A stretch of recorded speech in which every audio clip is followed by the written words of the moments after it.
kemampuan kita untuk punya keterampilan dalam manajemen berorganisasi. Ini menurut saya satu hal yang sangat penting di dalam membangun fondasi dalam kehidupan kita yang akan datang ya.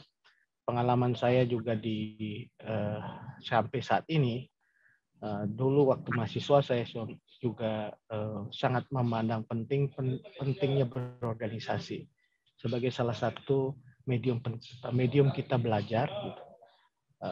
Dan juga pada saat yang bersamaan kita juga bisa mengasah pemikiran kita, kemudian mempunyai kemampuan untuk mengekspos diri dengan baik, dan itu semua teruji dalam organisasi. Organisasi memberikan wadah belajar ya, makanya ada istilah disebut dengan learning organization, gitu. Tempat kita belajar. Karena apa yang kita dapatkan pada saat kita belajar berorganisasi itu akan sangat berarti atau berdampak pada saat kita lulus, kemudian masuk ke dunia kerja, bahkan kita berinteraksi dengan banyak orang, kemudian kita berada dalam sebuah organisasi baru, bukan organisasi mahasiswa, tetapi mungkin organisasi yang namanya perusahaan, apakah namanya organisasi pemerintahan, atau apa yang namanya organisasi civil society, gitu.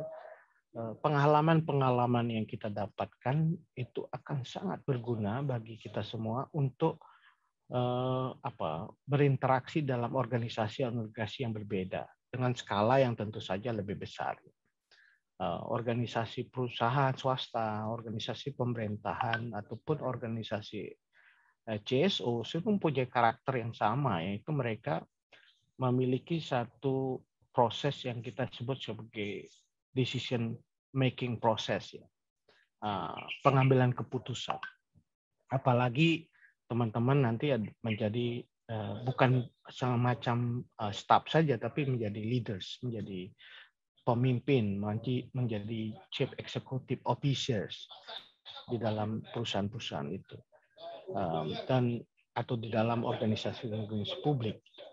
Nah, ketika Anda menduduki posisi sebagai leader, sebagai pemimpin, itu Anda pasti dituntut untuk mempunyai apa yang disebut dengan kepemimpinan, leadership, ya.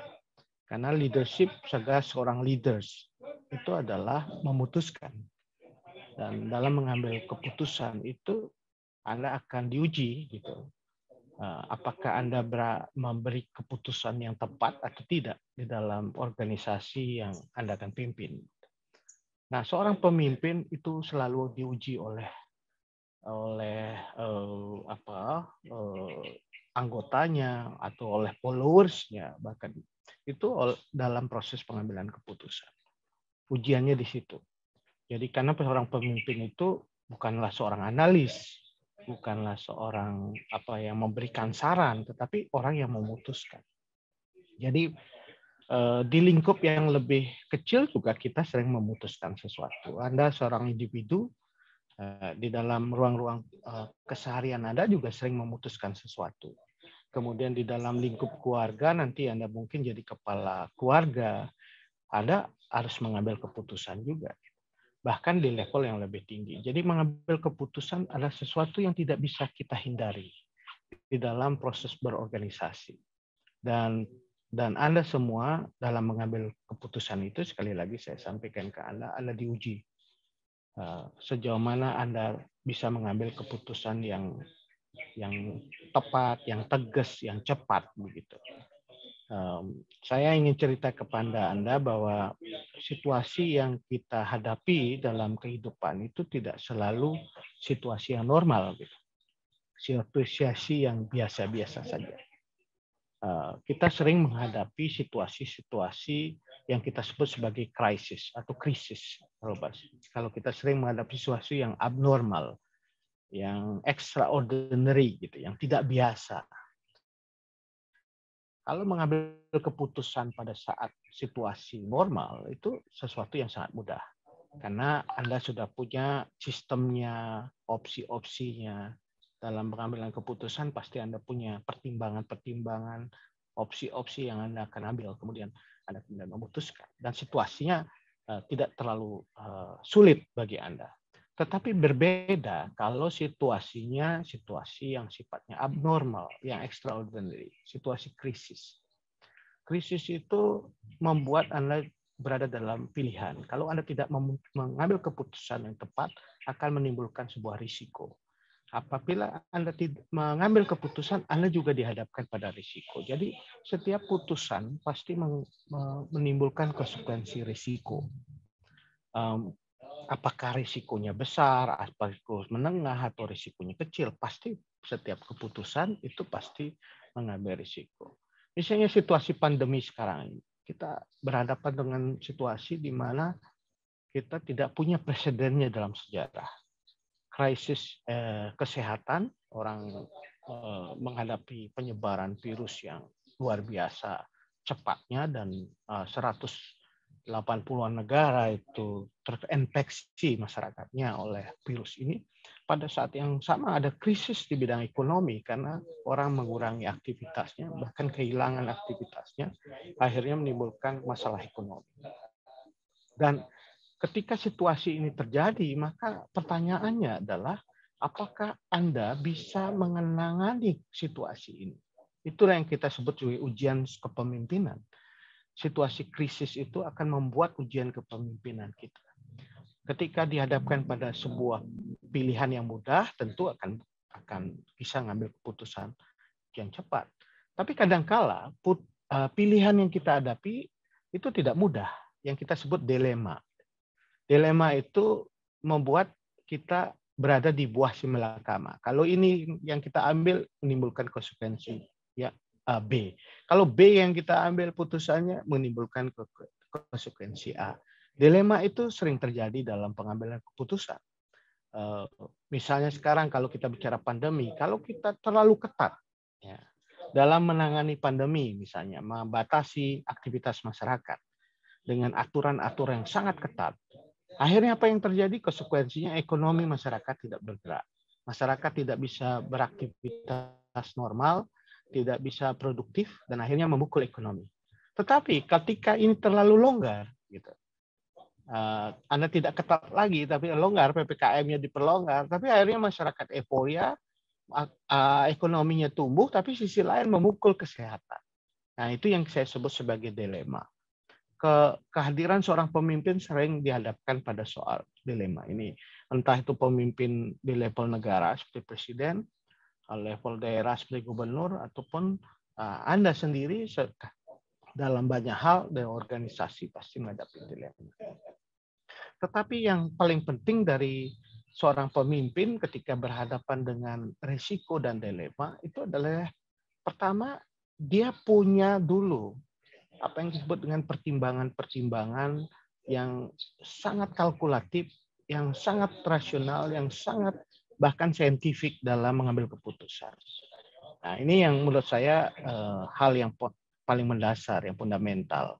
Seringkali seorang pemimpin, Anda di BEM, Anda di organisasi perusahaan, swasta, pemerintah, itu tidak cuma cukup informasi yang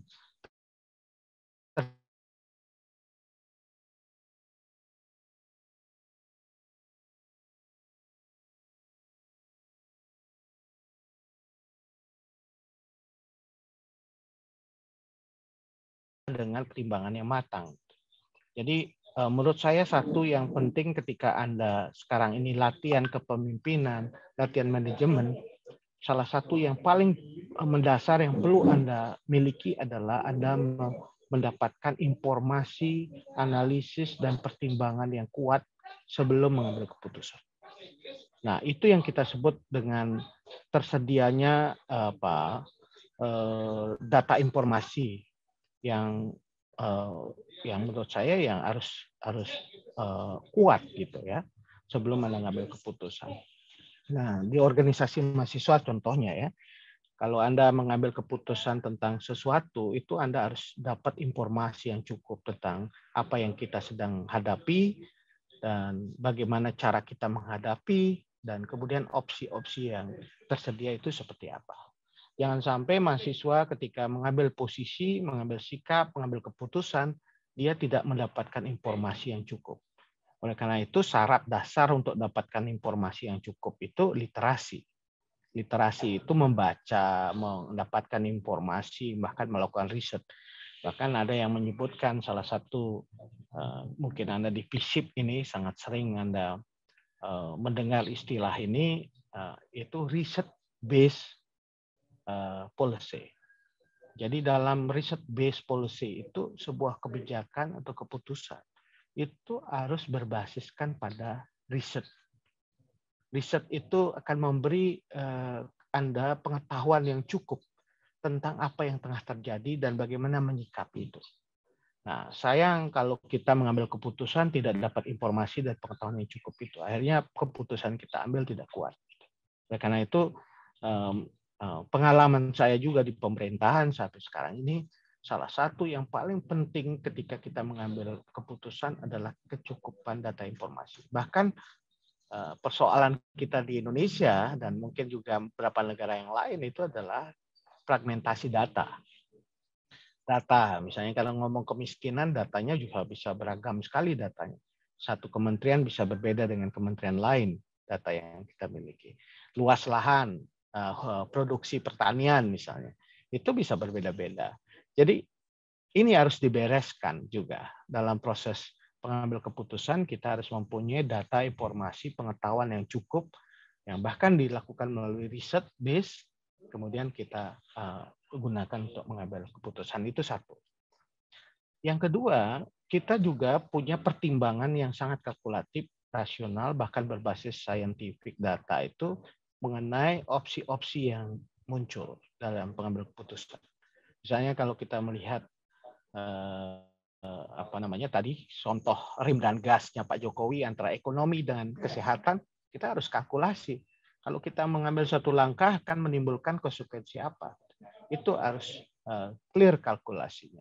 Sehingga nanti ketika kita ngambil keputusan juga menjadi sesuatu yang sudah terhitung kalkulasi dampak-dampak yang muncul. Nah, yang ketiga, keberanian kita mengambil keputusan. Kadang seorang pemimpin ketika dihadapkan atas banyak pertimbangan, dia tidak berani mengambil keputusan. Akhirnya mendelay keputusannya atau bahkan membiarkan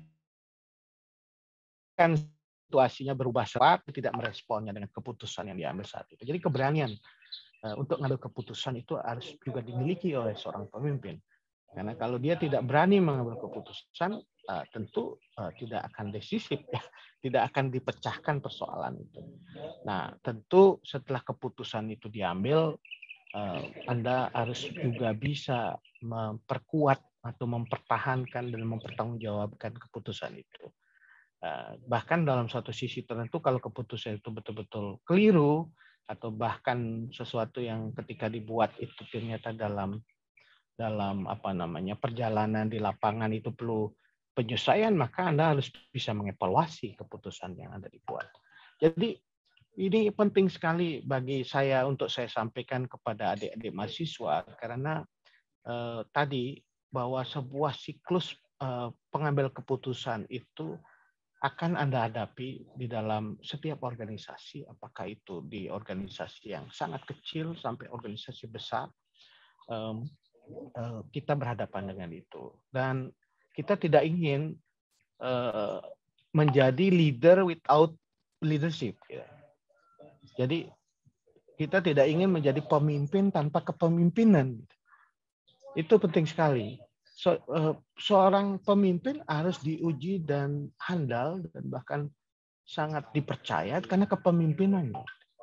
Bukan karena apa, tapi karena kepemimpinannya. Dia dilihat, dinilai oleh setiap orang itu berdasarkan kepemimpinan. Oleh karena itu leader harus mempunyai leadership. Karena itu esensi dari pemimpin dan kepemimpinan. Nah, pada kesempatan hari ini saya juga ingin mengajak Anda untuk belajar juga tentang sebenarnya di Bali, kalau Anda semua ini sekarang tinggal di Bali, kita semua tinggal di Bali, dan saya kecil dan besar di Bali, kita sebenarnya punya banyak referensi mengenai organisasi dan kepemimpinan itu. Kalau ada slide, saya kira kita bisa tampilkan slide ya. Nah, saya belum bisa share slide dari sini ya, karena belum diizinkan operator. Kalau bisa, saya bisa share slide. Nah, sambil jalan saja ya. Kalau operator sudah oke. Operator bisa operasikan? Oke. Nah, teman-teman sekalian, kalau kita belajar dari metamorfosis organisasi kita di Bali, kita sesungguhnya, saya ingin mengatakan bahwa habitus kita itu adalah manusia organisasi di Bali. Manusia yang makhluk sosial, begitulah kalau dalam teori sosiologi. Karena dari lahir kita di Bali itu pasti menjadi member dari satu organisasi yang kita sebut keluarga. Apakah keluarganya keluarga inti, kemudian membesar menjadi dadir. Gitu. Keluarga dadir itu adalah keluarga yang, ini udah bisa share slide ya. Saya sampaikan ke teman-teman beberapa hal yang saya pikirkan terkait dengan belajar dari metamorfosis organisasi di Bali. Ya. Kalau kita lihat dari studi-studi yang ada tentang organisasi di Bali, nah ini karena ini teman-teman di FISIP ya, saya ajak adik-adik mahasiswa untuk mulai membaca referensi-referensi pertama Bali itu. Ada beberapa studi dan juga sudah dibukukan terkait dengan organisasi di Bali. Misalnya kalau kita lihat studi yang dilakukan oleh Clifford Geertz, ini sangat terkenal sekali. Clifford Geertz adalah antropolog Amerika yang menulis disertasi tentang The Religions of Java di Mojokerto. Tetapi setelah dia menulis disertasi itu, dia kemudian melakukan studi-studi lanjut. Dan salah satu studi yang menarik ya, yang ditulis oleh Clifford Geertz itu adalah studi tentang dua kota, yang kemudian melahirkan buku The Peddlers and Friends, Social Change and Economic Modernization into Indonesian Town. Ini tentang dua kota antara Tabanan dan Mojokerto. Dia membandingkan dua kota ini dan dia melihat bahwa di balik kemajuan ekonomi yang dibangun di Mojokerto dan Tabanan sebenarnya terjadi satu proses transformasi kelembagaan, gitu ya. Dia sebut transformasi kelembagaan. Dan spesifik lagi ketika Geertz berbicara tentang Tabanan dan Bali, dia menyebutkan bahwa di Bali itu sudah ada bentuk-bentuk asosiasi-asosiasi tradisional yang terbangun dalam masyarakatnya. Jadi orang Bali ketika lahir itu yang saya sebut sudah terasosiasi dengan organisasi. Misalnya sudah terasosiasi dengan dadirnya, sudah terasosiasi dengan banjarnya, sudah terasosiasi dengan desa adatnya, terasosiasi dengan subak, terasosiasi dengan seke. Yang itu kemudian dia sebut sebagai collective pluralism di Bali. Dan dengan Hildred Geertz dia melakukan riset juga yang kemudian ditulis dalam Kinship in Bali tentang sistem kekerabatan dan juga The Theater of State in 19th Century in Bali. Jadi studi-studi ini menurut saya menunjukkan bahwa Bali itu sangat padat ya dari sisi asosiasi organisasinya, dan setiap manusia Bali itu terasosiasi dengan atau terafiliasi dengan organisasi-organisasi yang ada. Nah, ini menarik, tapi kemudian ada perubahan atau perkembangan yang menurut saya signifikan terjadi ketika tahun 20-an itu, dari asosiasi-asosiasi tradisional tadi, dari Banjar, desa adat, ke Dadio itu, tahun 20-an orang Bali mulai berpikir tentang perkumpulan. Nah, ini sesuatu asosiasi baru yang dibentuk ya. Kalau dulu hanya berdasarkan ikatan kekerabatan dan Banjar, sekarang ini membangun sebuah asosiasi baru berupa perkumpulan. Dan memang menarik karena perkumpulan itu memunculkan satu polemik ya, bahkan kita sebut sebagai polemik kebudayaan, karena ada pernyataan sikap diskursus perdebatan antar intelektual yang terpelajar tahun itu terhadap persoalan-persoalan Bali yang terjadi. Jadi ada diskursus yang terbangun. Dan itu tidak hanya dibuat oleh orang-orang terpelajar, lulusan-lulusan sekolah-sekolah Belanda dan kemudian berkembang menjadi lulusan sekolah-sekolah yang lain, tetapi juga oleh kaum pandita ya. Bahkan tahun 45 itu ada Paruman Pandita Dharma di Kelungkung yang dibentuk untuk membangun asosiasi di kalangan pendeta. Ini menarik karena perkembangan sebelumnya tidak ada asosiasi basis pada kepentingan di antara masyarakat itu. Dan ini menimbulkan perdebatan yang Anda bisa lacak di berbagai literatur. Ada perdebatan yang terkait dengan konsep adat dan agama antara Bali Atyana dan Suryakanto. Ini bisa Anda baca di bukunya Michael Picard. Michel Picard itu menulis tentang kebalian yang luar biasa berkaitan dengan perdebatan ini. Nah, bergerak berikutnya setelah itu adalah muncul radikalisasi gerakan ya. Jadi dari asosiasi perkumpulan itu justru kemudian mengalami radikalisasi, yaitu muncul radikalisasi gerakan itu tahun 40-an waktu revolusi kemerdekaan, sehingga sering disebutkan gerombolan, bukan lagi asosiasi, karena gerombolan itu untuk bagaimana bahasa state waktu itu, state kolonial ya, membahasakan kelompok non-state yang dianggap tidak resmi, ilegal, sehingga disebut gerombolan. Dan ini ditulis oleh Jeffrey Robinson, The Dark Side of Paradise of Political Violence di Bali tahun 95. Buku ini perlu Anda baca untuk merujuk bagaimana munculnya pergulatan dan bahkan kekerasan politik gitu, terkait dengan gerakan di Bali. Dan berikutnya ada juga gerakan Kumara Bawana yang menuntut wakil Hindu Bali di Dewan Nasional tahun 57. Ini saya sebut radikalisasi karena mereka sudah membangun satu isu yang berkaitan dengan positioning Bali dengan luar Bali. Nah, saya kira itu sangat menarik karena di dalamnya juga ada kelompok-kelompok yang berupaya untuk memberikan pandangan yang lebih keras terhadap hubungan antara Bali dengan atau agama Hindu Bali dengan entitas nasional. Dan ini juga sejalan dengan polarisasi di tingkat nasional yang terjadi akibat perbedaan ideologi ketika kelompok yang kita sebut Pancasila dengan kelompok-kelompok yang memperjuangkan formalisasi Islam di dalam pemerintahan. Nah, apa yang terjadi berikutnya adalah pergeseran lagi, evolusi atau metamorfosis menjadi gerakan-gerakan protes ya pada masa Orde Baru, kemudian juga muncul saat kasus BNR kemudian kasus Padanggala yang melibatkan desa adat, kemudian juga ada gerakan-gerakan berbasis politik identitas, gerakan Bali Merdeka, Jek Bali.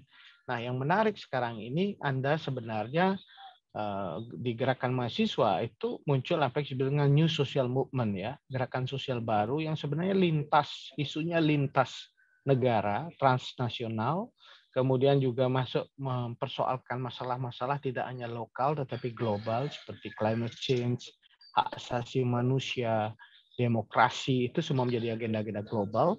Dan juga ada upaya-upaya yang sangat baru di dalam strategi gerakannya, dan itu menyebabkan munculnya gerakan sosial baru. Nah, apa yang kita bisa pelajari dari semua story tentang metamorfosis organisasi Bali itu ya? Yang pertama, berorganisasi menjadi habitus manusia Bali ya. Marelekat pemilu organisasi gitu kurang lebih ya. Minimal organisasi keluarga, lalu Mekramo di Seketrune, Banjar, desa adat. Itu organisasi menjadi habitus manusia Bali. Yang kedua, hybrid ya. Jadi menjadi anggota lebih dari satu organisasi. Bisa saja menjadi anggota Banjar, menjadi anggota Suba, sekaligus menjadi organisasi modern. Asosiasi baru. Anda mungkin menjadi organisasi kampus, organisasi NGO, itu bisa saja hybrid begitu. Nah, komuter itu bisa bolak-balik ya. Pada saat Anda di kota, misalnya Anda di Denpasar, Anda akan ikut organisasi mahasiswa, tapi ketika pulang Anda menjadi organisasi keteruni. Nah, itu menyebabkan muncul komuter ya, ada dalam organisasi yang Anda ikuti. Nah, apa yang perlu dipelajari? Ini penting sekali bagi teman-teman yang bergerak mau membangun kepemimpinan organisasi. Anda harus punya kemampuan untuk men-share vision atau tujuan organisasi. Share vision ini penting sekali karena setiap organisasi itu punya tujuan, ya, punya visi yang akan dicapai. Kadang-kadang itu ada gapnya antara visi individu yang ingin bergabung dengan visi organisasinya. Oleh karena itu harus ada penyesuaian antar visi individu dalam organisasi. Yang kedua, organisasi dan pengorganisasian itu harus Anda pelajari cara mengorganisasikan. Itu yang kita sebut manajemen organisasi. Kemudian ada soal pemimpin dan kepemimpinan antara leader dan leadership. Kemudian juga resource mobilization, bagaimana memobilisasi sumber daya untuk kepentingan organisasi. Dan kelima, jaringan dan partisipasi. Bagaimana kita mendorong juga munculnya linkage atau tautan antar organisasi sehingga kita menjadi saling bekerja sama. Nah, saya ingin spesifik lagi ke hal-hal yang saya sudah sampaikan di awal kepada teman-teman sekalian ya, bahwa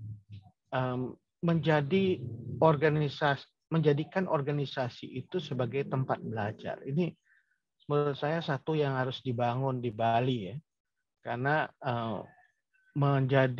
mengikuti organisasi itu dianggap sebagai bagian dari kewajiban, ya artinya hanya menjadi formalitas gitu ya, menjadi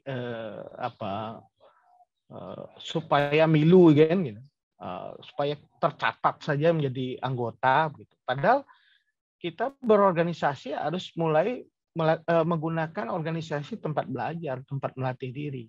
Misalnya melatih diri untuk cara berpikir kritis, melatih diri memperjelas visi yang ingin kita capai, melatih diri untuk berani menyampaikan gagasan, melatih diri bekerja sama dengan orang lain dalam teamwork, melatih diri untuk melakukan tata kelola.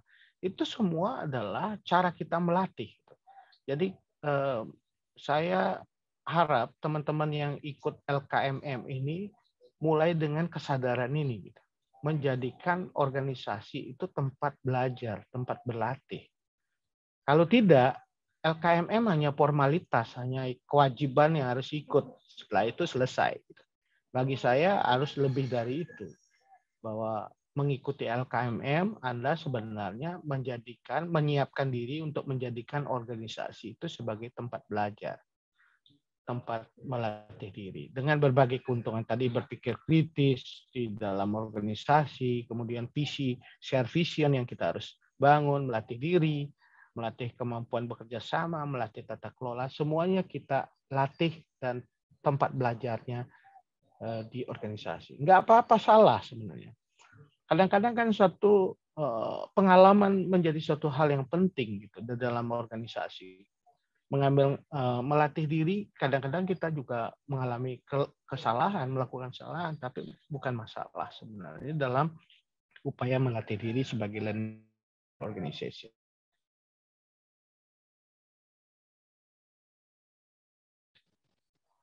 Jadi Anda menjadi atau mengikuti organisasi jangan hanya untuk ikut-ikutan gitu, menjadi followers saja. Organisasi adalah sarana Anda untuk memperjuangkan kepentingan bersama. Karena itu jangan hanya jadi follower yang pasif, Anda harus menjadi anggota yang aktif. Oleh karena itu, Anda harus tingkatkan partisanship Anda. Partisanship itu bagaimana memperkuat ikatan Anda sebagai anggota dalam organisasi dengan organisasi itu, sehingga ada ownership-nya, ada kepemilikannya. Jangan sampai organisasi jangan jadi organisasi papan nama gitu, yang tidak berfungsi apa-apa. Kelihatan mentereng, ada papannya, tapi nggak pernah ada fungsinya. Itu pentingnya bagaimana kita menghidupkan organisasi melalui partisanship. Kemudian impactful, bagaimana membuat suara atau kehadiran organisasi itu mempunyai dampak. Ya. Kalau kita terakumulasi dalam organisasi, itu lebih didengar dibandingkan suara itu diperjuangkan oleh diri sendiri. Jadi ini penting sekali saya tekankan karena ada kecenderungan juga moh untuk berorganisasi, moh untuk membesarkan organisasi. Itu yang harus kita selesaikan dan kita harus menjadikan organisasi sebagai instrumen untuk memperjuangkan kepentingan, jangan milih-milih tuung. Nah, memang kita berhadapan dengan tantangan organisasi. Seringkali kita berhadapan dengan disorganisasi sosial karena melemahnya jaringan dan olah hubungan dengan antara individu dengan organisasi ini terjadi di semua lini ya. Saya pernah meneliti tentang partisanship dari partai politik. Berapa sih orang yang punya ikatan emosional, kedekatan dengan partai, ternyata sangat rendah. Jadi partai itu hanya hadir pada momen-momen elektoral. Dan harus orang memilih dari nama-nama yang disodorkan partai. Itu akhirnya menimbulkan ikatan emosional hubungan dengan partai jadi lemah. Partisanship tidak hanya soal partai. Partisanship juga pada persoalan organisasi sosial yang lain. Kalau tidak ada partisanship, maka disorganisasi akan terjadi. Kemudian juga ada melemahnya trust. Ini terjadi pada semua organisasi juga. Ada kecenderungan kepercayaan kepada organisasi berkurang karena dikuasai misalnya oleh segelintir orang, itu saja. Kemudian individu memiliki cara sendiri untuk memperjuangkan kepentingannya juga membuat kemudian organisasi tidak berfungsi, disfungsional. Dan sekarang eranya lebih banyak netizen dibandingkan organisasi. Jadi kalau netizen lebih berkuasa dibanding organisasi, nah itu terjadi. Dan apa yang kita harus lakukan, saya kira langkah yang dilakukan oleh BMPSIP UNUD sangat penting, melakukan capacity building, agar organisasi itu hidup dan bertahan, ada kepemimpinan baru, ada tata kelola yang aktif, ada kaderisasi, ada regenerasi, ada penguatan technical skill dan advocacy. Tetapi juga yang sangat penting adalah urgensi reinternalisasi nilai. Ini penting sekali. Jadi seringkali nilai-nilai utama dari founding fathers pendiri organisasi itu tidak ditransfer ke anggotanya, ke generasi berikutnya. Sehingga ada lag ya, nilai, ada value gap. Sehingga terjadi gap antara apa yang sebenarnya dirumuskan dalam organisasi itu dengan apa yang sedang diperjuangkan hari ini. Nah, saya kira itu beberapa cara yang membuat organisasi itu tetap relevan. Dan sudah belajar tentang ini, bagaimana melakukan capacity building, kemampuan untuk melakukan edukasi dan penyadaran, kemampuan melakukan kampanye yang kita sebut agitasi propaganda, kalau teman-teman BM atau gerakan mahasiswa sorry, agiprop gitu, itu penting sekali. Bagaimana kita juga membangun sebuah campaign terhadap isu-isu yang sedang kita perjuangkan, kemudian bagaimana merumuskan gagasan dan memperjuangkan gagasan itu menjadi penting di publik, itu disebut dengan agenda setting, dan juga bagaimana memperjuangkan dengan melakukan advocacy ke negara maupun non-state. Nah, itu beberapa capacity building yang diperlukan sebenarnya dalam penguatan organisasi. Nah, saya kira itu teman-teman sekalian beberapa hal yang saya pikirkan yang sangat penting untuk Anda ketahui dan juga mungkin Anda akan bisa diskusikan pada forum ini. Mudah-mudahan beberapa pengantar ini bisa bermanfaat bagi Anda. Kalau ada pertanyaan, silakan dan kita diskusikan pada kesempatan. Sebelumnya perkenalkan kembali, nama saya Alvin Marco dari fraksi Zeus. Mungkin sebelumnya saya ingin berterima kasih dulu kepada Pak Ari tadi karena sudah menyampaikan ya perkuliahan lah untuk di hari Sabtu ini, bisa dikatakan gitu buat teman-teman semua. Entah apakah teman-teman ngantuk, bosan atau bagaimana, itu terserah teman-teman. Oke, mungkin yang pertama tadi mungkin saya sedikit bingung karena dari KKMC juga menyatakan bahwa materi yang dibawakan nantinya adalah tentang bertanggung jawab dalam organisasi begitu. Namun kemudian Pak Ari mulai menjelaskan tentang organisasi, tentang pengambilan keputusan dalam sebuah organisasi. Dan sebenarnya ada sesuatu yang cukup ironis mungkin bisa saya katakan. Kenapa? Karena tadi saya sedikit mengutip mungkin ya. Tidak hanya bahwa teman-teman di sini tidak hanya akan menjadi staff, namun juga sebagai pemimpin, di mana pemimpin tersebut tidak lagi menjadi seorang penganalisa atau lain-lain, tapi sebagai seseorang yang mengambil keputusan. Seseorang yang mengambil keputusan. Mungkin ironinya di sini adalah di mana pertama kita harus setuju dulu bahwa negara Indonesia yang kita tinggali saat ini adalah sebuah organisasi, di mana presiden sendiri sebagai pemimpin dari organisasi tersebut.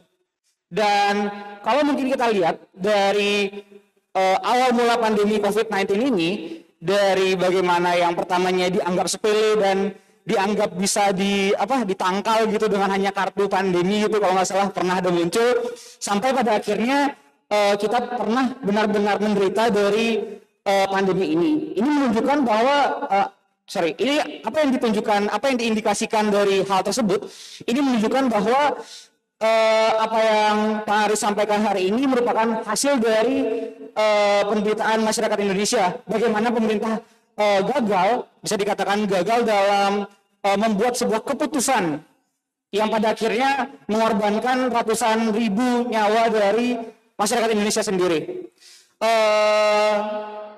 Kemudian banyak juga tadi yang sudah disampaikan, namun sebenarnya ada satu hal yang ingin saya pertanyakan, mungkin lebih ke diskusi saja Pak, bukan ke pertanyaan. Kalau misalnya Bapak pernah mendengar dari sekitar 5 bulan atau 4 bulan yang lalu, salah satu organisasi mahasiswa di Indonesia dari kampus yang cukup terkenal, bisa dikatakan bahwa dan juga masuk ke dalam QS World Ranking, yaitu dari BEM UI sendiri, mungkin lebih tepatnya dari Brigade UI, tapi kemudian diupload ke BEM UI, yang memberikan cap kepada Presiden Jokowi sebagai the King of Lip Service. Mungkin di sini teman-teman ada yang sudah pernah mendengar, kalau mungkin belum pernah, mungkin bisa dicek di BEM UI sendiri atau di Brigade UI, memberikan cap King of Lip Service yang artinya mengatakan bahwa kurang lebih ya, karena itu bahasa Inggris, itu seperti mengatakan sesuatu hanya demi kenyamanan publik atau kenyamanan masyarakat, namun pada akhirnya tidak dilakukan sama sekali. Dan memang King of Lip Service ini banyak ya kemudian diangkat oleh BEM UNES juga, diberikan cap-cap yang lain, dan bahkan dari BEM PM Udayana pun pernah memberikan cap yaitu sebagai the Guardian of Oligarch. Dan ini saya yakin bahwa the King of Lip Service ini nggak cuman sebuah propaganda yang dilakukan oleh BEM UI hanya sebagai ya supaya nyari nama, supaya nyari-nyari kesalahan, tapi karena memang banyak yang dikatakan oleh presiden, namun ternyata pada akhirnya keputusannya beda. Mungkin salah satunya kalau bisa diambil adalah tentang penyelesaian kasus HAM berat yang dialami oleh Wiji Tukul kalau nggak salah atau siapa yang hilang. Namun Presiden Joko Widodo pernah mengatakan bahwa akan menuntaskan kasus tersebut. Namun sekarang setelah 7 tahun Presiden Joko Widodo menjabat, itu sama sekali masih belum ada titik terangnya sama sekali. Kemudian juga tadi dikatakan bahwa organisasi adalah tempat untuk melatih diri, tempat untuk tempat belajar. Lalu saya ingin bertanya, apakah pemerintah saat hari ini sudah berhenti belajar, sudah selesai melatih diri, sudah merasa yang paling benar ketika kritik-kritik yang dilakukan, ketika saran-saran ataupun demo yang dilakukan oleh mahasiswa atau rakyat itu tidak didengar dan malah dibungkam dengan represivitas aparat yang terjadi saat ini. Mungkin satu lagi karena sudah kehabisan waktu juga sepertinya. Satu lagi itu adalah organisasi merupakan tempat di mana untuk memperjuangkan kepentingan bersama. Lalu bagaimana dengan negara saat ini? Apakah kepentingan bersama itu kemudian diubah menjadi kepentingan oligarki, kepentingan para investor yang beruang hanya demi menguntungkan ekonomi dari Indonesia dan bukan untuk nyawa dari rakyatnya? Mungkin sekian dan mohon tanggapannya Pak. Saya senang adik-adik cukup kritis karena memang kritis itu adalah bagian yang sangat penting dalam demokrasi. Kalau nggak ada kritik ya demokrasi nggak jalan. Ini membuktikan ya demokrasi nggak mati. Ya. Karena kritik bisa dilakukan oleh siapa saja, di mana saja. Bahkan kalau media sosial kritik itu tiap hari. Jadi salah betul bahwa tidak ada demokrasi. Kalau kita melihat suasana kebebasan berpendapat yang terjadi di Indonesia ya. Dan apa yang terjadi disampaikan oleh Alfian tadi itu bagian dari kritik, dan memang salah satu hal yang harus kita dorong ke depan adalah mahasiswa harus terus menyuarakan kritik ya, karena itu adalah bagian dari kita membangun organisasi, membangun demokrasi di Indonesia. Tapi memang penting sebenarnya kalau kritik itu dibangun, kita menguasai data, menguasai informasi, dan juga ada kritik autokritik terhadap diri juga. Sebelum kita melihat yang lain, kita lihat juga organisasi-organisasi kita jalan atau tidak, berhasil atau tidak, bisa ngambil keputusan atau tidak. Itu bisa jadi kritik yang tangannya ditujukan ke sana, sebagian diarahkan ke kita gitu lah, kira-kira lebih. Jadi kita harus menggunakan kritik itu untuk melihat diri kita sendiri. Makanya kita mengenal apa yang disebut dengan kritik autokritik. Banyak juga memang hal yang harus kita kritik dari pemerintah, karena dengan cara seperti itu pemerintah bisa membenahi hal yang buruk, yang kurang jalan, yang lemah diperkuat, yang kurang diperbaiki gitu. Karena kritik itu adalah umpannya untuk itu. Tapi pada saat yang bersamaan kita juga mau kritik autokritik pada diri kita. Organisasi mahasiswa seperti apa yang sudah kita miliki? Betulkah kita sudah punya organisasi yang menyuarakan kepentingan rakyat? Karena seringkali banyak sekali klaim yang muncul mengatasnamakan rakyat, tapi tidak pernah dikonfirmasi pada rakyat sendiri. Apakah betul seperti itu? Gitu. Jadi jangan-jangan ini elitisme baru, karena banyak juga mengatasnamakan atau merepresentasikan atas nama rakyat, sepertinya juga mewakili elitisme dan kepentingan kelompok sendiri, dan ini harus juga kita tegah dengan kritik. Jadi kritik terhadap pemerintah harus dilakukan, tadi kritik terhadap organisasi-organisasi yang mengklaim merepresentasikan rakyat juga harus dilakukan. Apa yang sudah dilakukan, bagaimana apakah sudah betul-betul menghayati dan menyelami apa yang disuarakan rakyat. Nah, itu yang pertama. Yang kedua, saya kira juga kita juga bisa mendapatkan informasi dan data yang kurang. Jadi kadang-kadang kalau kita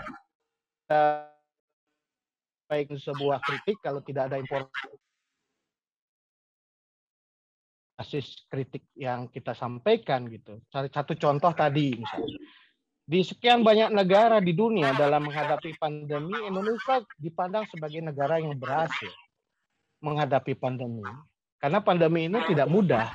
Seperti yang saya sampaikan, tidak ada satu negara pun siap menghadapi pandemi ini. Bahkan negara Amerika Serikat, Eropa, bahkan negara-negara seperti Jepang, itu harus melakukan kebijakan yang dinamis. Kadang-kadang dia membuka, kadang-kadang dia menutup gitu. Itu yang kemudian mengharuskan dia untuk melakukan kebijakan yang sangat dinamis, karena situasinya memang tidak tidak statis, berkembang terus gitu. Termasuk dalam penanganan pandemi dan ekonomi. Kita berhasil justru ketika saat ini, ketika pandemi itu bisa minimal kita bisa kendalikan, bahkan WHO mengatakan semua daerah di Indonesia sudah level 1, itu adalah satu prestasi. Di tengah negara lain justru meningkat, seperti Eropa, Amerika Serikat justru dilanda gelombang ketiga. Tetapi ekonomi kita juga bisa bergerak dengan cepat. Setelah 7%, setelah kontraksi yang dalam, naik 7%, sekarang 3%, itu tidak mudah menyeimbangkan rem dan gas. Jadi kalau kita melihat prestasi Indonesia dibandingkan negara lain dalam menghadapi pandemi, ya jauh lah. Bandingkan negara-negara yang lain dalam mengatasi pandemi. Gitu. Nah, termasuk juga bagaimana kita mengatasi pandemi di dalam negeri kita. Dan menyeimbangkan antara rem dan gas. Jadi bagi saya perlu juga Alfian baca data-data terbaru terkait dengan pandemi ini sehingga punya informasi yang kuat. Kritik itu harus dilakukan. Misalnya ada kekurangan di dalam menangani pandemi harus kita suarakan begitu, dan sehingga ada semacam perhatian dan respon yang memperbaiki kelemahan. Dan Presiden Jokowi selalu mendengar kritik. Seperti yang terjadi sekarang ini mengenai masalah PCR, tes PCR. Itu dilakukan evaluasi terus-menerus, bahkan mingguan dilakukan evaluasi untuk menangani pandemi ini. Itu yang membutuhkan juga partisipasi masyarakat di dalam mengatasi pandemi. Dan mengenai terakhir, apakah presiden disebut the king of lip service, disebut the god of oligarki, tidak masalah lah. Yang penting presiden sudah bekerja.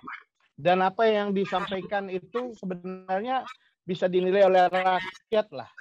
Apa yang terjadi gitu. Jadi mahasiswa bisa menyampaikan itu, silahkan. Tetapi titip saya jangan ada titipan juga. Gitu. Kita sama-sama melakukan kritik terhadap situasi ini. Presiden, ya tadi intinya saya menghargai, menghormati kritik mahasiswa terhadap pemerintah karena kritik itu bagian dari demokrasi dan bagian upaya menjadi energi untuk perbaikan pemerintah. Itu harus kita hargai dan hormati. Yang disampaikan Alfian itu menurut saya luar biasa dan jadi kritik bersama. Tapi itu yang saya tekankan tadi, satu, bahwa kritik itu harus juga disertai autokritik gitu. Autokritik, satu sisi kita mengarahkan jari ke depan, tapi satu jari menunjuk ke kita. Gitu. Apa yang kita bisa lihat dari organisasi mahasiswa sekarang ini itu yang harus dilihat lagi. Sehingga organisasi mahasiswa lebih mengakar, kemudian bisa lebih bermanfaat dan berdampak bagi masyarakat. Itu yang harus diukur juga oleh autokritik kita terhadap gerakan mahasiswa sekarang ini. Pertanyaannya apakah gerakan mahasiswa seperti itu harus kita uji melalui kritik. Yang ketiga adalah perlunya data dan informasi yang cukup ketika kita melakukan kritik. Kalau kita membuat kritik tanpa disertai data, jadi kelihatan kritik itu kritik yang hanya menjadi loudspeaker ya, resonansi saja tanpa ada substansi yang kuat gitu. Itu yang kita perlu perkuat dalam menyampaikan kritik, apapun kritiknya ya, karena argumentasi harus diperkuat data informasi. Kalau medsos itu saya kira kurang kuat. Yang keempat, yang juga sangat penting adalah ketika orang menyebutkan label apapun terhadap Pak Jokowi, the king of lip service, teman-teman BEM UI menyampaikan itu, terserah, itu bagian dari wacana narasi demokrasi dan Pak Presiden tidak pernah terganggu. Bahkan pernah Presiden itu disebut sebagai anti-anti PKI, anti-anti komunis, bahkan liberal, jual negara, itu semua sudah labelnya sudah setiap mahasiswa terhadap Pak Jokowi, dan itu akan dijawab dengan kerja gitu. Bagaimana membuat kerja itu betul-betul bisa dijalankan dengan baik. Dan itu bisa dinilai oleh rakyat. Saya kira itu saja. Oke. Baik, sebelum itu perkenalkan, nama saya Gede Adrian Mahputra, bisa dipanggil Adrian, dari Prodi Ilmu Komunikasi, dan di sini saya tergabung ke dalam kelompok atau fraksi 2, fraksi HERA. Baik, sebelumnya mohon izin menanggapi dari penyampaian dari teman saya tadi, dari fraksi 1, sangat luar biasa sekali ya, bahwa Alfian menyinggung tentang kebebasan berdemokrasi. Nah, untuk mungkin ke depan kepada Bapak Ari juga kita bisa menyediakan sebuah ruang-ruang diskusi seperti ini agar kita sebagai mahasiswa juga bisa menyampaikan kritik tapi dengan cara sopan dan santun seperti itu, karena di sini juga kita dilatih untuk bagaimana cara menyampaikan kritik yang benar dan bagaimana caranya berbicara berdasarkan data, berbicara berdasarkan fakta dan tidak hanya basa-basi belaka seperti itu. Dan lanjut kepada pertanyaan saya kepada Bapak Ari. Nah, kepada Bapak Ari, keputusan terbesar apa yang menurut Bapak sangat sulit ataupun yang pernah Bapak alami sehingga bisa membuat Bapak sampai pada saat ataupun situasi seperti sekarang ini? Karena kita juga sebagai mahasiswa baru ya, itu juga harus bisa menentukan sebuah keputusan besar dalam kehidupan kita. Apakah kita harus fokus ke dalam bidang akademik, apakah kita harus fokus ke dalam organisasi, ataupun kita fokus ke kedua bidang tersebut. Seperti itu, dan itu juga akan berpengaruh dalam kehidupan kita dan juga akan berdampak pada kehidupan kita ataupun jalan kehidupan kita ke depannya. Sekian dari pertanyaan saya, semoga bisa dijawab dengan baik dan bisa memberikan wawasan baru juga kepada teman-teman semua ataupun kakak yang hadir pada hari ini. Terima kasih, sekian dari saya Bapak. Sekian, terima kasih. Ya. Terima kasih, Adrian. Ya, terus. Saya langsung jawab atau gimana, moderator? Boleh Bapak, silakan langsung dijawab Pak. Oke, terima kasih. Ini pertanyaannya luar biasa ya menurut saya, sama seperti Alfian tadi ya. Keputusan terbesar apa? Saya kira keputusan terbesar saya adalah ketika saya mengambil pilihan bergabung membantu Pak Jokowi di pemerintahan 2014. Saya kan habitusnya adalah akademisi. Saya riset, saya mengajar, saya juga melakukan pengabdian masyarakat, saya bergabung di NGO juga untuk empowering masyarakat, desa, kemudian juga melakukan beberapa diskusi tentang demokrasi dan lain-lain. Jadi habitus saya memang di akademik. Tahun 2014 saya ditawari untuk bergabung pemerintahan dan memang keputusan saya waktu itu adalah saya ingin membantu Pak Jokowi. Menurut saya Pak Jokowi ini orang yang menurut saya adalah orang biasa, bukan orang elit. Jadi Jokowi itu seperti kita, orang yang bukan orang yang turunan dari keluarga elit, begitulah, yang berkuasa, orang yang memang pengusaha, kemudian masuk ke politik, jadi wali kota, gubernur, dan mencalonkan diri di presiden. Jadi orang biasa. Tetapi ketika dia memimpin Solo dan juga Jakarta, menurut saya yang dilakukan adalah langkah yang tidak biasa, yaitu melakukan satu reform atau konsolidasi yang membuat kemudian Solo dan Jakarta itu berubah dalam waktu singkat. Dan kita tahu jejak historisnya. Jadi kalau kita menilai seseorang itu lihat rekam jejaknya, apa yang dia lakukan. Kita tidak hanya sekedar membangun label begitu saja ya, jargon bahkan label untuk sensasi. Tapi kita lihat track recordnya dengan riset, dengan data yang kuat. Apakah betul seperti itu, diuji lagi putusan-putusan yang pernah dibuat di masa lalu, di masa krisis. Apa yang dilakukan untuk rakyat, itu diuji terus. Jangan sampai kita jargonistik, gitu. Jargon dengan label, akhirnya populer, sensasi, ya viral, gitu, nggak ada efeknya apa-apa. Nah, oleh karena itu, saya melihat orang ini juga melakukan sesuatu yang bukan receh, tetapi sesuatu yang substantif dilakukan. Oleh karena itu, pilihan saya waktu itu adalah saya ingin membantu orang ini, dan kemudian dari saya bergabung di pemerintahan, saya juga ikut kontributif. Dan menurut saya satu hal yang penting bagi saya pribadi, bahwa Pak Jokowi tidak membeda-bedakan asal-usul latar belakang saya. Apakah saya orang Bali, apakah saya orang Hindu, apakah saya orang yang minoriti atau tidak. Dia tidak pernah membedakan itu. Saya kira itu harus menjadi ciri penting dalam pemimpin Indonesia. Jangan pernah membedakan gara-gara dia punya latar belakang agama dan suku yang berbeda, itu tidak diberikan kesempatan untuk kontribusi. Nah, pekerjaan saya itu sama seperti yang saya waktu di universitas, yaitu membantu Pak Jokowi mempersiapkan hal-hal sifatnya substantif.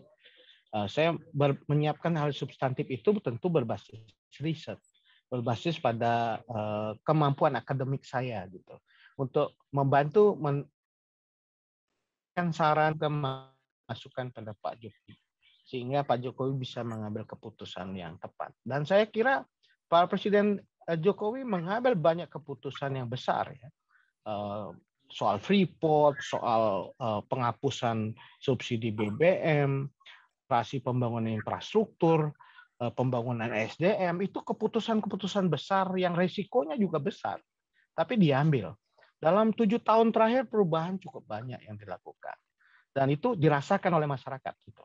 Dan saya kira Anda bisa tanyalah mahasiswa kalau mau survei, mau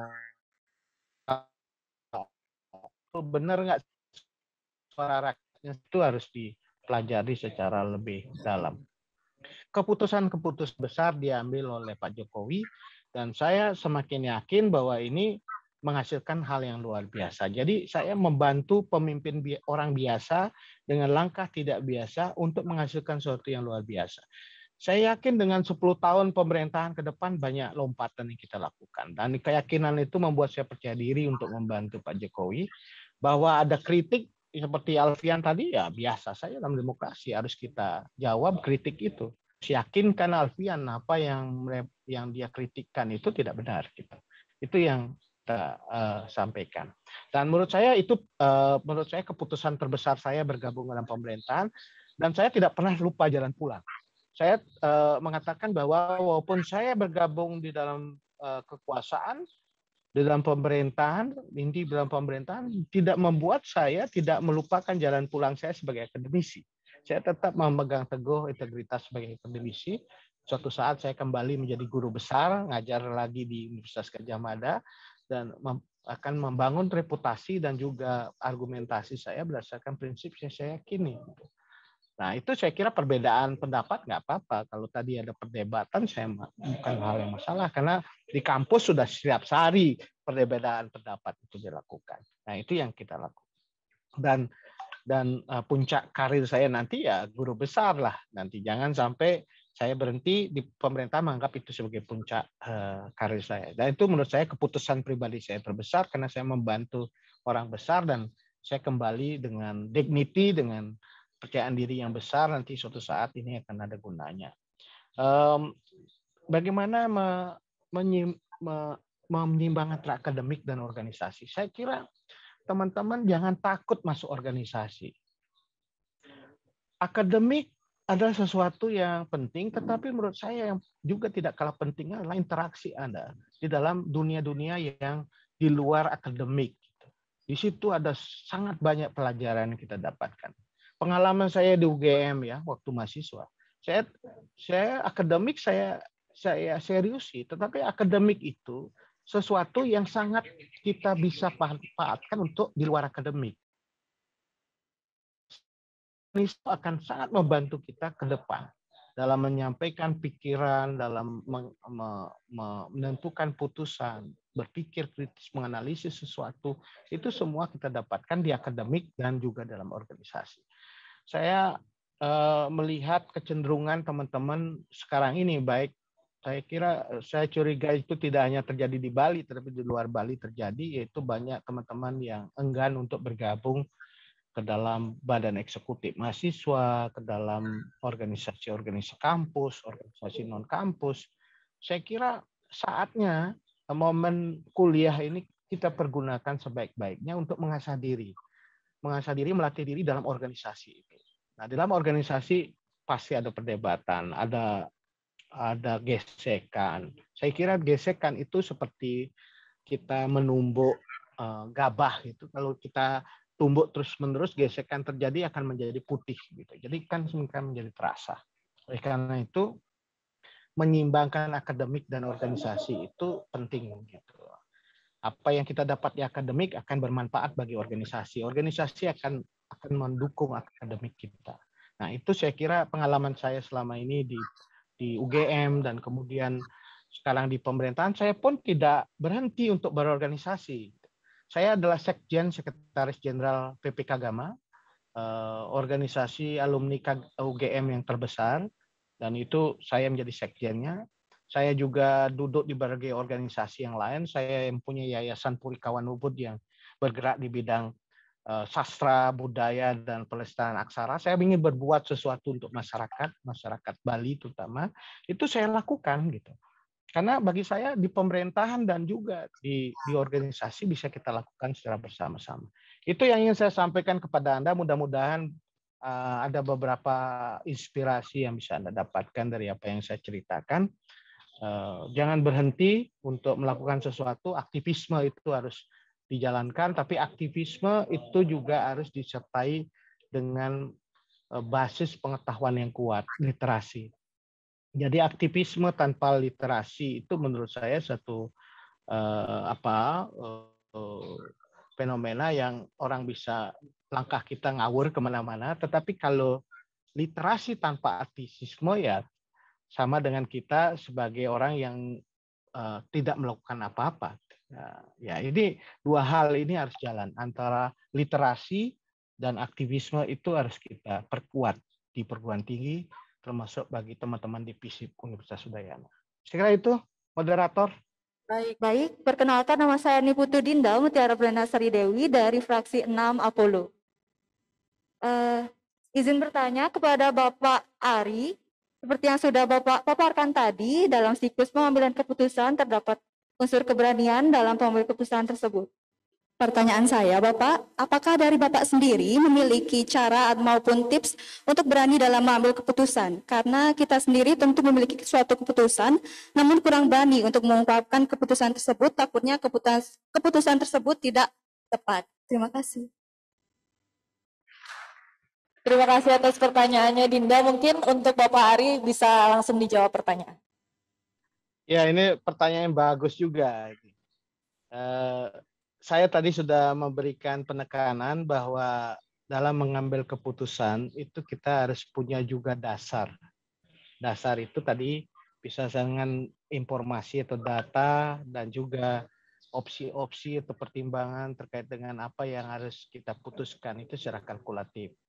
Jadi kalau adik-adik semua misalnya dalam mengambil keputusan harus menghitung keputusan itu akan menimbulkan dampaknya seperti apa dulu. Itu kan bisa Anda analisis ya. Analisis dalam proses pengambilan keputusan, cost and benefit-nya juga bisa Anda lihat. Kalau teman-teman di Muslim ada manfaat dan mudaratnya gitu kan.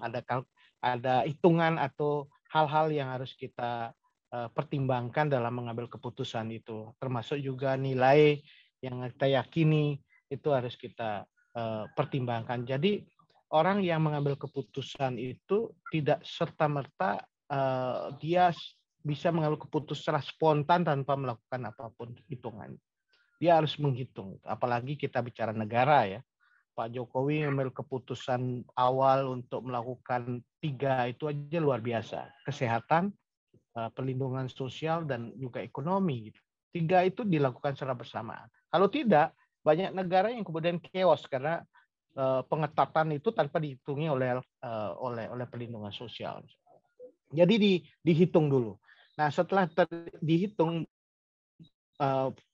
cost dan benefitnya, ada dampaknya seperti apa, baru Anda ngambil keputusan.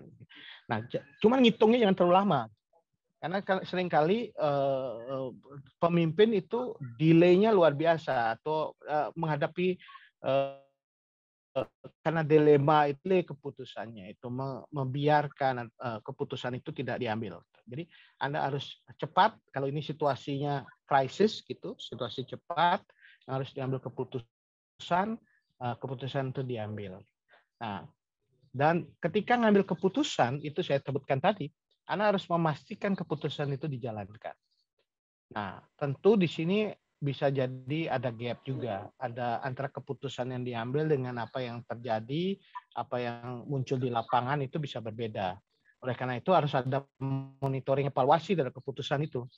Jadi jangan ngambil keputusan setelah itu dibiarkan terserahlah bagaimana dampaknya, tapi Anda harus ikuti dan monitor apakah keputusan itu deliver, tereksekusi atau tidak. Nah, kalau dia tidak tereksekusi, harus memastikan keputusan itu jalan. Nah, oleh karena itu keberanian mengambil keputusan karena kita sudah punya pertimbangan matang dan kita setelah mengambil keputusan mengawal keputusan itu supaya betul-betul efektif. Nah, kalau pertanyaan tadi bagaimana memastikan keputusan itu efektif, ya harus kita kawal melalui apa yang disebut dengan MONEV, ya, monitoring evaluasi, dan itu bisa dilakukan rutin gitu. Bahkan kalau Pak Jokowi ya setiap hari data informasi itu datang untuk dilihat gitu. Bagaimana bornya, apakah tingkat rumah sakit, terisian rumah sakit itu sudah mencapai angka di atas 50% atau bisa ditekan. Apakah bagaimana dengan jumlah kematian? Bagaimana tentang peningkatan kasus itu setiap hari, bagaimana pertumbuhan ekonomi, PMI-nya seperti apa, defisit neraca perdagangan itu dilihat gitu data-datanya. Jadi tidak ngawur gitu, ngambil keputusan dan tentu sangat dinamis. Kalau situasinya berubah, kita bisa saja mengambil keputusan itu sangat fleksibel gitu. Suatu kadang ditutup, kadang dibuka. Itu yang kemudian disebut rem dan gas. Nah, jadi kalau nggak mengerti dan paham ini, kemudian kita akan sulit memahami kebijakan yang sangat dinamis gitu. Dan tentu dengan kemampuan kita dengan data-data dan informasi dan keputusan yang tepat, akhirnya capaiannya juga luar biasa. Coba Anda lihat sekarang nih G20 kemarin Presiden diapresiasi dunia karena mampu mengendalikan COVID sekaligus menyeimbangkan ekonomi. Dan kita juga bisa cek terkait dengan harga, terkait dengan macam-macam bisa dikendalikan. Nah, sekarang ketika ekonomi dibuka, kita harus melakukan secara terukur dan terkendali supaya tidak menimbulkan ledakan kasus. Nah, ini saya ingatkan kembali kepada Anda ketika awal-awal pandemi kan semua epidemiolog dan orang yang mengkritik Jokowi lockdown gitu. Padahal kalau kita lockdown ketika masyarakat lapar, masyarakat itu akan menimbulkan krisis juga secara sosial. Oleh karena itu harus diseimbangkan perlindungan sosialnya. Memang akhirnya kita kelihatan pelan, tetapi bisa lebih baik dibandingkan pengambil keputusan yang tergesa-gesa. Gitu. Nah ini terjadi dan memang akhirnya menghasilkan capaian seperti ini. Anda bisa bandingkanlah data-data pakai data di mana negara-negara lain dalam pengendalian pandemi. Australia pun kesulitan, Singapura apalagi sekarang. Dan kita berhasil melakukan itu. Itu kenapa? Itu bukan suatu yang tiba-tiba turun dari langit, tapi atas kepemimpinan, atas manajemen yang baik gitu. Jadi sekali lagi data, informasi dan update perkembangan terbaru Anda harus kuasai. Jangan sampai kita mengeluarkan sesuatu argumen tetapi datanya delay, data kapan gitu. Itu yang tidak tepat. Oleh karena itu kita harus uji lagi apakah keputusan itu tepat dengan melihat realita. Sejauh mana kita sudah dengar suara rakyat di bawah, apakah mahasiswa sudah turun lihat dengerin suara di pasar, suara masyarakat apa tempat-tempat 3T, apakah pernah didengar atau tidak. Jangan sampai kita mengklaim suara rakyat tetapi tidak pernah hidup bersama-sama rakyat. Itu saja, terima kasih. Baik, terima kasih banyak Bapak atas jawabannya. Semoga bisa menjawab pertanyaan dari Dinda dan juga memberikan pengetahuan-pengetahuan baru bagi rekan-rekan sekalian. Baik, dengan berakhirnya sesi diskusi kali ini, maka kita telah berada di penghujung acara agenda Capacity Building kali ini dan semoga penyampaian materi dan sesi diskusi tadi dapat memberikan banyak manfaat bagi kita semua. Mungkin sebelum menutup agenda Capacity Building kali ini, kepada Bapak Ari Dupayana, apakah ingin menyampaikan closing statement atau menyampaikan pesan dan kesan terhadap acara Capacity Building ini? Dipersilakan Bapak. Terima kasih, saya merasa terhormat bisa diundang oleh teman-teman di dalam forum LKMMTD. Walaupun tingkat dasar, tetapi menurut saya apa yang muncul di dalam diskusi hari ini luar biasa. Tidak dasar lagi, tapi sudah seperti aktivis lanjut lah. Bukan LKMMTD, tapi LMTM dan TT, gitu, tingkat tinggi gitu ya.